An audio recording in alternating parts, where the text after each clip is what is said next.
aos nossos corações sobre agradecimento a Deus. Nesta manhã estávamos ali falando no trabalho e eu disse que as pessoas que estavam ao meu lado, eu disse que é a vontade de Deus que nós demos graças por tudo.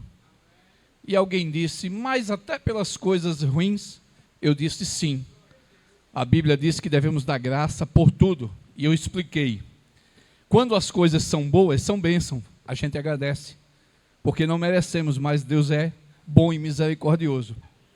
Quando as coisas são más, também agradecemos, porque são lição. E você quebra a cara de novo se você quiser. Porque você já teve a experiência, você viu que doeu, e você não vai trilhar pelo mesmo caminho. Então, eu sempre digo graças a Deus por tudo. Louvo a Deus nesta noite por esta grande oportunidade que mais uma vez nos é concedida. Agradeço imensamente ao nosso pastor pela confiabilidade de estar aqui nesta tribuna, apesar de minhas faltas, minhas falhas, mas ele diz que eu estou perdoado, graças a Deus. Mas, amém, irmãos, é a luta, é o corre, mas graças a Deus que buscamos fazer como falava o nosso saudoso pastor José Antônio, fazemos o que sabemos e o que podemos. Eu nunca esqueci essa frase, uma vez ele dizendo isso aqui nesse púlpito, e graças a Deus. Vamos ler a palavra do Senhor. Quero vos convidar para lermos apenas 3 versículos. Josué capítulo 7, versículos 10 ao 12. Ontem no corre-corre do dia, eu estava que nem ovelha, mastigando. Aí anotava alguma coisa, corria, anotava outra. E aprove o Senhor nesta noite, já através da palavra oficial, ter mais ou menos dado um pontapé sobre esse negócio que vamos tratar nesta noite. Livro de Josué, capítulo 7, versículos 10 ao 12, está escrito na minha versão assim: Disse o Senhor a Josué: Levanta-te, porque estás prostrado assim sobre o teu rosto? Israel pecou e violaram minha aliança que lhe tinha ordenado, e tomaram das coisas condenadas, e furtaram, e mentiram, e até debaixo da sua bagagem o puseram, pelo que os filhos de Israel não poderão subsistir perante seus inimigos. Viraram as costas diante deles, porque Israel se fez condenado. Não serei mais convosco, se não eliminardes do vosso meio a coisa roubada. Misericórdia. Não é bem essa conjuntura atual, mas dentro desse texto, eu estava essa semana orando, lá no meu cantinho lá do quarto, e o Senhor colocou esse negócio no meu coração. Por que cessam as vitórias? Você já parou para pensar nisso? Por que cessa a vitória? Por que paramos de ter vitória? Se é uma promessa de Deus.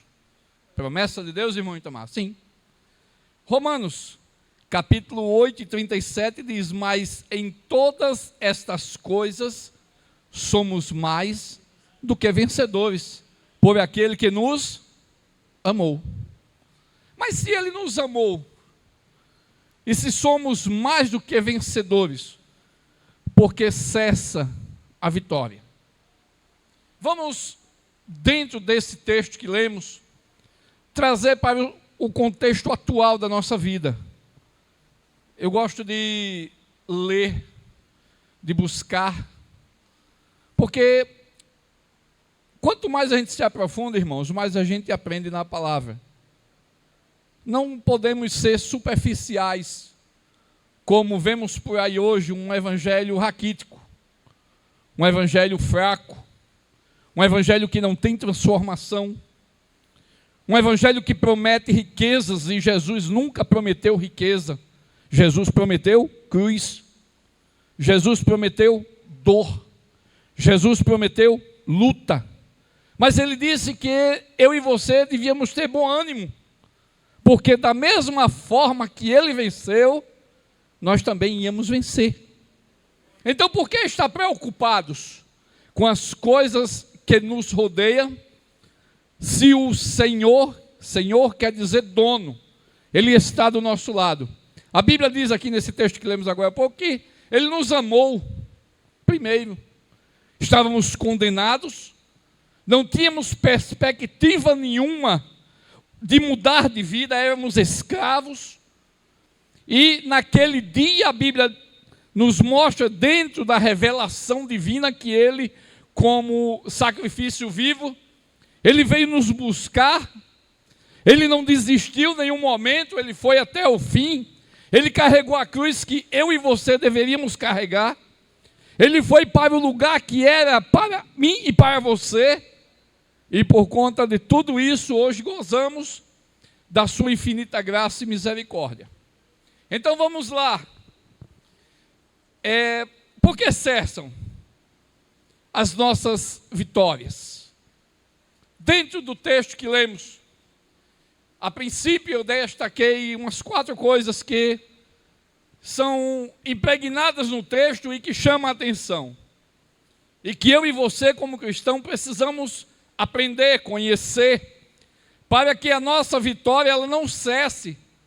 Porque muitas das vezes nós somos culpados, sim, nós somos culpados pelas lutas. Muitas das vezes nós provocamos a tempestade sobre nossas vidas, devido às escolhas erradas, e nós temos a oportunidade de escolher coisas boas. A Bíblia diz que nós somos portadores do livre-arbítrio, ou seja, da mesma maneira que nós chegamos a um supermercado ou uma loja de roupa e escolhemos o melhor para nós, nós também podemos escolher o melhor para a nossa vida. Se vamos ter uma vida de vitória ou vamos ter uma vida de fracasso.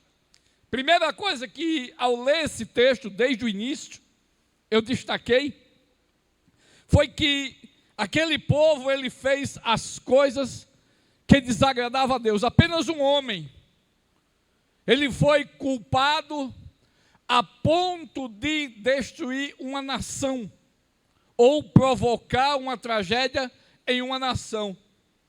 Não diferente, irmãos, de Jonas, que devido à sua desobediência a Deus, quando a Bíblia nos relata que Deus ia destruir aquela cidade, e envia seu mensageiro, e ele agora, ao invés de obedecer à voz de Deus, ele toma posição contrária. Entenda, meu querido, nesta noite, a vontade de Deus é a melhor coisa para a nossa vida. A vontade de Deus é o melhor para que possamos ser bem-sucedidos em nossa caminhada, seja profissional, seja espiritual, seja em qualquer gama da nossa vida. Precisamos estar sempre do lado da vontade de Deus. Jonas, ele compra a passagem para fugir da vontade de Deus. E nós sabemos que na vontade de Deus, ela se cumpre de qualquer maneira. A vontade de Deus, ela é soberana, a ponto de que se eu ou você não quisermos fazer aquilo que foi instituído por Deus na nossa vida, Ele não tem problema nenhum. A obra não vai parar por causa de você. A obra não vai deixar de ser feita porque você não quer ir. Sabe o que acontece? Ele vai lá no prostíbulo e tira a pior mulher que tiver e coloca no seu lugar. Ele vai numa boca de fumo, ele tira o pior traficante e coloca no seu lugar. Mas a obra é feita. Não para. Quem para é você. Quem perde é você. Então ele agora vai e compra passagem para ir o oposto. Eu já ouvi muita gente dizendo que Jonas era covarde. Jonas não era covarde, irmãos. Se brincar, Jonas conhecia a Deus muito mais do que eu e você. Jonas sabia o Deus que ele servia. Ele sabia que se o povo de Nínive, ele se arrependesse, mudasse o seu curso, a sua vontade, ele sabia exatamente que Deus tinha poder, tinha amor para perdoá-los. Mas ele disse: não, eu não vou. No íntimo dele o desejo é que aquele povo se arrebentasse. Agora por quê? Vamos entrar um pouquinho no contexto, em que diz que os ninivitas, como os cananeus, era a pior raça que havia naquele tempo. Eram impiedosos, homens de guerra, não poupava ninguém, matava mulheres, fendia as grávidas a fio de espada, eram homens cruéis. E Jonas não queria que esse povo fosse perdoado, ele queria que eles fossem punidos, fossem destruídos. Aí eu pergunto: que amor é esse? Que amor é esse que muitas das vezes eu e você nos negamos a levar uma palavra de conforto àquele que está precisando? Que evangelho é esse? Que Jesus é esse? Que muitas das vezes nós dizemos que temos e fizemos que nem sacerdotes, que nem levitas e passamos de largo. Ele era assim. Foi necessário Deus provocar uma tempestade, e ele provocou a tempestade na vida daquele povo. Ele estava escondido em um barco. Eu acho linda a tradução. O contexto que, depois de jogarem tudo fora, depois de jogarem os mantimentos, a bagagem, nada resolveu. A Bíblia diz que o capitão desce e encontra Jonas dormindo. Na versão que eu leio, que eu tenho, diz que quando ele chega, diz: o que tens, dormente? Declara qual é o teu Deus. Faz alguma coisa aí para ver se teu Deus pode fazer alguma coisa por nós. Nos ajuda, era isso que ele estava dizendo. O texto diz que agora ele confessa a sua culpa. E ele diz: é por minha causa. É por causa de mim, me jogue na água que vai cessar. Enquanto o clandestino estiver na sua casa, enquanto o clandestino estiver na sua vida, falando mal de um e de outro, enquanto o clandestino estiver na sua comunidade, não haverá vitória, só vai haver luta, só vai haver tempestade. Aí a Bíblia diz que agora, quando ele é jogado no mar, aí se faz uma bonança. Foi tirado o erro de dentro de casa. E precisamos atentar para o que colocamos dentro da nossa casa, dentro da nossa vida. Aí a Bíblia diz que veio a palavra do Senhor a segunda vez a Jonas. Ele entra clamando contra aquele lugar. E a Bíblia relata que desde o rei até os animais, ninguém bebeu, ninguém comeu, ninguém fez coisa alguma. A Bíblia diz que eles se vestiram de saco, colocaram o cilício, se humilharam, se arrependeram, mudaram a sua forma de agir. E a Bíblia diz que Deus se arrependeu do mal que ia fazer. Mas espera, e Deus se arrepende? Deus muda de atitude conforme os nossos atos. Ele viu a sinceridade do povo e disse: não vou destruir Nínive. Foi isso que ele fez comigo e com você, quando nós dobramos o joelho e nos arrependemos. Quando dissemos não queremos mais pecar, quando dissemos não vamos mais fazer as coisas que desagradavam a Deus. Então eles foram agora e fizeram o que desagradava a Deus. O que é que eles fizeram? Um homem vai lá e pega uma bela cunha de ouro e uma bela capa babilônica. O texto diz que ele vai, leva para a sua tenda, enterra, e está tudo certo. Está tudo certo não. Você pode enterrar no mais profundo da sua alma que você imaginar, mas o Senhor, Ele está vendo. Ele agora se apossa das coisas malditas. Anátema. Anátema fala de reprovação. E trazendo para os dias de hoje, vamos endossar um pouquinho nesse falso evangelho que existe aí fora, que prega prosperidade, que prega amor, mas não prega cruz, que está interessado apenas na lã da ovelha e não está preocupado com a ferida das ovelhas, que está preocupado em uma posição, mas não está preocupado nos caminhos para chegar à posição. É muito comum hoje alguém sair de uma igreja revoltado, porque não aceita os bons costumes, porque não aceita correção, porque não aceita os mandamentos de Deus. E depois de um certo tempo, alguém diz: você é uma bênção, você prega bonito, você é usado por Deus, vamos ali, vamos montar uma igreja. E agora ele vai e afunda a igreja, e afunda todo mundo que tiver ao redor, porque não conseguiu aprender, não sentou para aprender e agora quer ensinar. E vai ensinar o quê?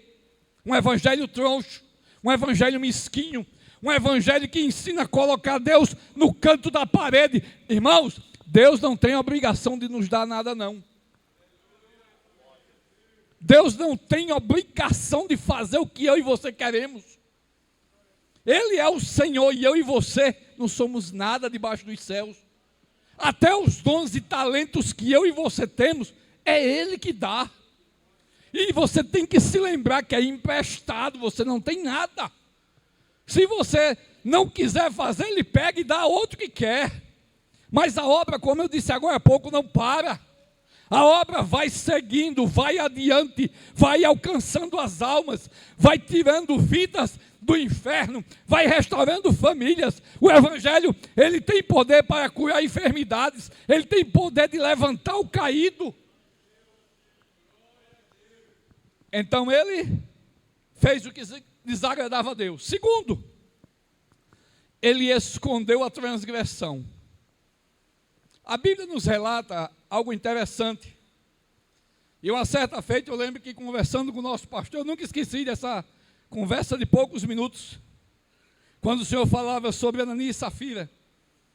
E eu estava atento a esse negócio, porque Ananias e Safira tentaram enganar o pastor Pedro, porque eles achavam que a sua boa obra, a sua capa, a sua boa posição poderia enganar o Espírito de Deus. E não consegue, irmãos. O que você é lá fora é o reflexo que você é aqui dentro. Você não pode ter duas identidades. Você é espelho. E o mundo lá fora, ao olhar para mim, para você, tem que ver estampado a imagem de Cristo. Ele tem que ver o brilho do Espírito na nossa vida. Aí você diz: irmão, então, mas eu sou tão fraquinho. E quem disse a você que eu sou forte? Ou você pensa que a mesma coisa que acontece não acontece com a gente aqui de cima? Nós temos dificuldades, nós sofremos. Nós temos lutas dentro de casa. Nós temos lutas em casamento. Nós temos luta de saúde. Nós temos luta em todas as coisas. Não existe super-homem, não existe super-crente. Porém, irmãos, nós precisamos ser verdadeiros. Nós precisamos ser íntegros. Precisamos ser uma coisa aqui e a mesma coisa lá fora, a mesma coisa na escola, a mesma coisa no trabalho. Sabe por quê? Porque o mundo está de olho na gente. A Bíblia diz que existe uma grande nuvem de testemunha. É testemunha na terra, testemunha no céu, testemunha no inferno, testemunha em todo canto.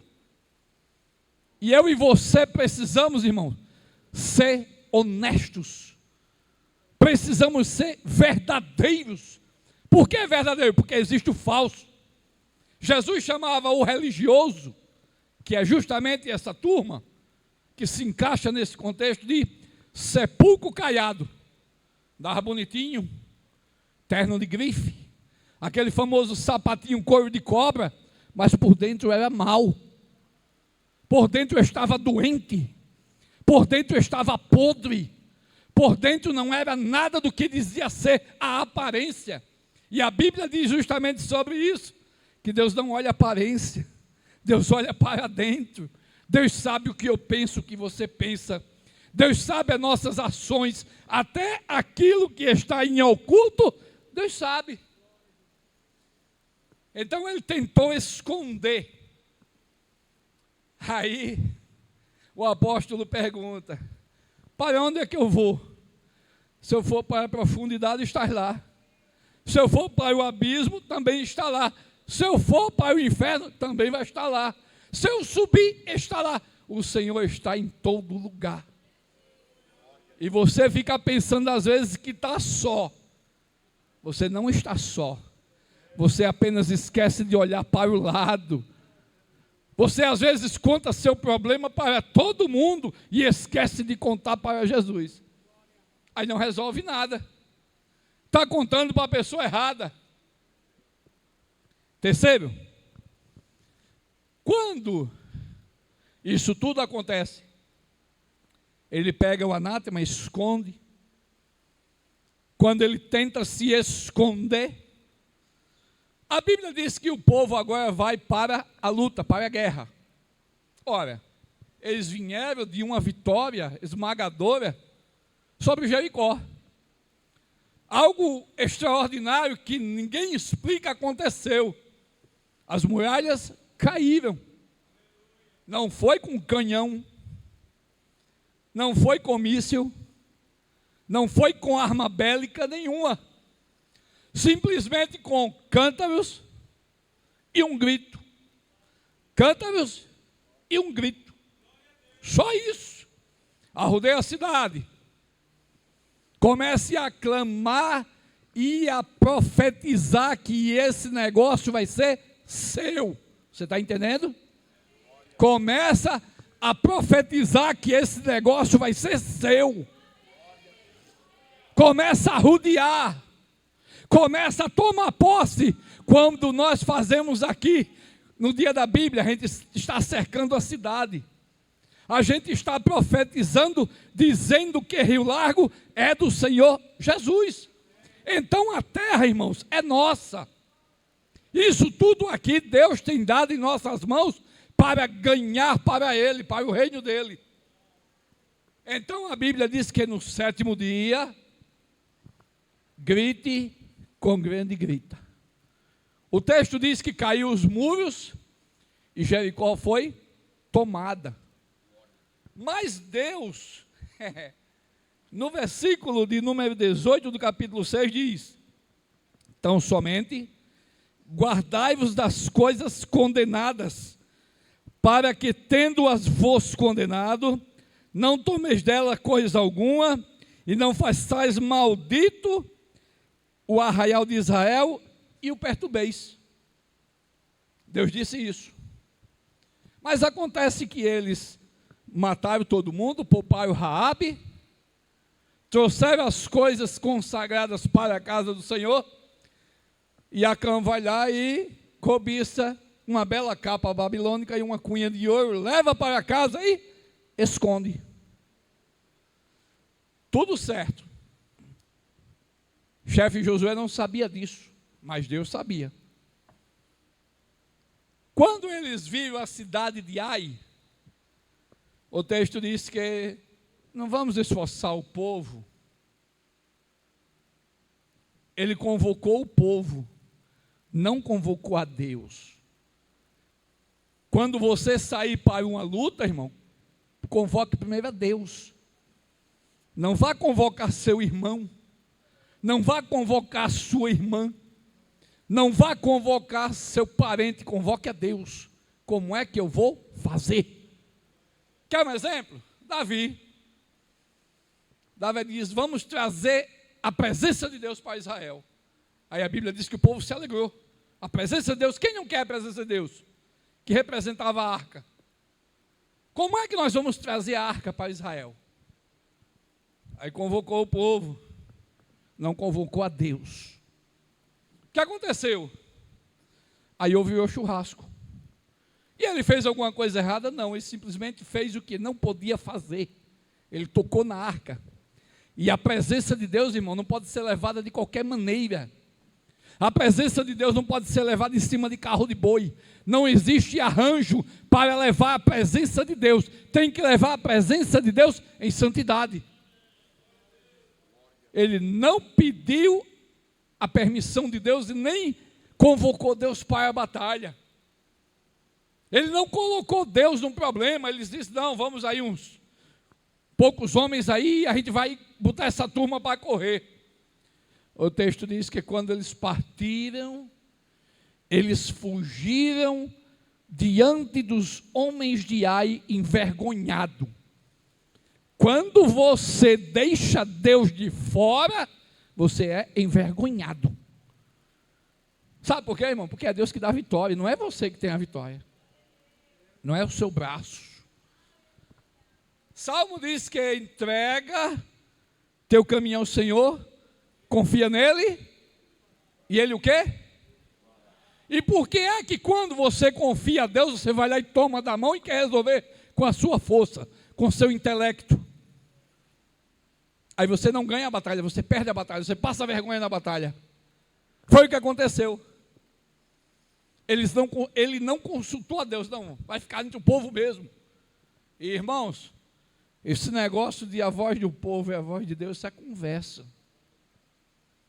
Porque o mesmo povo que quando Jesus entrou, aquele povo que estendeu os raminhos, que gritava hosana e glória a Deus e aleluia, 3 dias depois, foi o mesmo povo que disse, solta Barrabás e crucifica Jesus. Foi a mesma pessoa que deu glória e depois mandou matar. Então, definitivamente a voz do povo não é a voz de Deus. A voz de Deus não tem engano. Na voz de Deus não tem derivação. A voz de Deus, ela é pura, ela não deixa você enganado. Você não vai se perder se ouvir a voz de Deus. Ele não ouviu a voz de Deus. Resultado? Voltou envergonhado e perdeu 36 homens na batalha. Quarta coisa que não podemos esquecer: subestimar o inimigo. Ah, nada, isso aí é molinho, a gente resolve. 2 tapinhas. O diabo está de brincadeira não, meu irmão. Não subestime não. Você que diz que passa muitas horas de joelhos, subestime não. Você que diz que lê muito a Bíblia, se engane não. Ele conhece a Bíblia se brincar mais do que você. Ele atacou Jesus com a Bíblia por 3 vezes. Primeiro, teve fome. Segundo, queria algo sobrenatural. E depois ele diz, olha, isso aí, tudinho eu vou te dar se você prostrar e me adorar. Tem muita gente que adora essa última parte. E olha que ele nem oferece o reino, ele oferece algumas moedas, umas migalhas. E o moço vai agora e começa a negar Jesus. Começa a deixar a fama subir para a cabeça. Começa agora a achar que é. Aí o interessante é que estufa o peito assim, que nem um pombo. Aí depois leva uma petecada, se acabou. Subestime o inimigo não, meu irmão. Ele sempre vai lutar para que você seja derrotado. Matar, roubar, destruir. É a função dele. Ele quer impedir na minha vida, na sua vida, que você consiga sucesso naquilo que ele, como anjo de luz, fracassou. Aí a Bíblia pergunta lá no Salmo: o que é o homem? Para que se lembre dele. O que é o filho do homem para que o visite? De honra e glória o coroaste. Eu e você somos a coroa da criação de Deus, nunca esqueça disso. A Bíblia diz que fomos formados de imagem e semelhança. Então tudo que tinha de bom Deus colocou em mim e em você. E Ele desde então Ele tem lutado para que eu e você perca a batalha. Mas Jesus diz, em todas essas coisas somos mais que vencedores. Em todas essas coisas, se submetermos à vontade de Deus, nós vamos chegar lá. Vamos entrar na terra que mana leite e mel. não vamos ficar pelo caminho, não vamos ficar à mercê, não vamos voltar à escravidão do Egito. É a promessa, irmão, e precisamos acreditar nela nesses últimos dias. Quem imaginou? Aconteceu o que está acontecendo, mas é bíblico, a Bíblia está se cumprindo. E o que é que nós estamos fazendo nesses últimos dias? Aí eles simplesmente subestimaram o inimigo. É pouca gente. Irmãos, o inimigo da nossa vida, ele não entra por uma janela, ele não entra por uma porta. A Bíblia diz que ele entra por uma brecha. É uma brecha que você deixa que ele invade a sua vida, e você não estiver vigiando, ele arregaça com a sua vida. Não subestime o inimigo. Aí agora, o que fazer para restaurar o que foi perdido? Capítulo lá em, se não me falha a memória, 14, onde tem as 3 parábolas dos achados e perdidos, ou perdidos e achados, como alguns dizem. Eu gosto de parábola porque é uma comparação interessante. E lá conta uma que fala sobre a mulher que perdeu os seus dotes, seus talentos, dentro de casa. A primeira coisa que ela fez, a Bíblia diz, foi que ela foi acender a candeia. Fala da palavra. Buscar na palavra. Não interessa o que eu digo, o que você diga, o que você pensa, o que eu penso. Importa o que está escrito. Se está na Bíblia, irmão, está valendo. Segundo, ela agora começou a varrer. Ela começou a tirar tudo que era obstáculo, que impedia ela de adquirir aquilo que ela tinha perdido. Ela começou a tirar todo o lixo, todas as coisas que impediam o trabalhar de Deus na sua vida. E por fim ela não desistiu. Ela foi diligente até encontrar. E quando encontrou, a Bíblia diz que houve grande alegria. A Bíblia diz que teve uma festa, ela convidou as amigas. E há quanto tempo você não tem uma festa na sua vida? Quanto tempo faz que você não tem alegria na sua alma? Quanto tempo faz que você luta e não vê nada acontecendo? Sabe por quê? É porque muitas das vezes Deus permite. Deus permite a gente passar pelo processo, irmãos, para nos lapidar. E quando chega o tempo, não é o meu, não é o seu, é no tempo dele, ele permite a nossa vitória. Aquele moço agora, ele procura a ajuda de Deus. A Bíblia diz que Josué, ele vai e se prostra diante de Deus. E o Senhor pergunta, por que você está prostrado? Ei, meu filho, a culpa não é sua, não. Procure o que está errado dentro da sua casa. Procure o que está errado dentro da sua vida. E tire o anátema dela. Tire as coisas que impedem o trabalhar de Deus. E o que acontece? O texto vai dizer que ele agora começou a procurar o que estava errado. Interessante que ele diz, olha, todo mundo se santifica, se apresente. E o interessante é que quando chega a vez de Acã, ele diz, filho, pois, dá glória a Deus. Como é que o cabo em pecado vai dar glória a Deus? Deus sabendo que ele tinha escondido, que ele tinha profanado, não dava, né, para dar glória a Deus. Aí a Bíblia diz que ele confessa, interessante é o texto, verdadeiramente, cobicei, a Bíblia diz assim, cobicei uma bela capa babilônica e uma cunha de ouro. Peguei e enterrei na minha tenda. Aí Josué vai lá buscar. Foi extirpado do meio de Israel o pecado. Foi tirado o anátema do meio de Israel. E agora? Quando as coisas são feitas debaixo da vontade de Deus, a vitória vem. Quando as coisas são feitas debaixo da orientação de Deus, a vitória é certa. Então, irmãos, em nome de Jesus, não esqueça, A vontade do Senhor é sempre a melhor para a nossa vida. Pode te dar o que for, oferecer o que quiserem, não troque aquilo que o Senhor te deu por coisa momentânea, por coisa passageira. E você vai dizer, irmão Itamar, que eu não vou pegar a bênção, vai. Se é permissão de Deus, pegue, mas saiba usar a bênção, saiba usar aquilo que Deus coloca nas tuas mãos, e faça a pergunta que poucos têm coragem de fazer: Senhor, como é que eu vou fazer? Como é que eu vou lutar? Qual é a arma que estás disponibilizando para a minha vida? E por certo, como caiu os muros, como Ai foi abaixo também, foi conquistada, o Senhor estará realizando o desejo de vosso coração. Então somente não sejais rebeldes à voz do Senhor. Que Deus vos abençoe grandemente. Guarde esta palavra, caminhe muitos dias, e por certo você não perderá mais nenhuma vitória em nome de Jesus. Eu agradeço a oportunidade em nome de Jesus.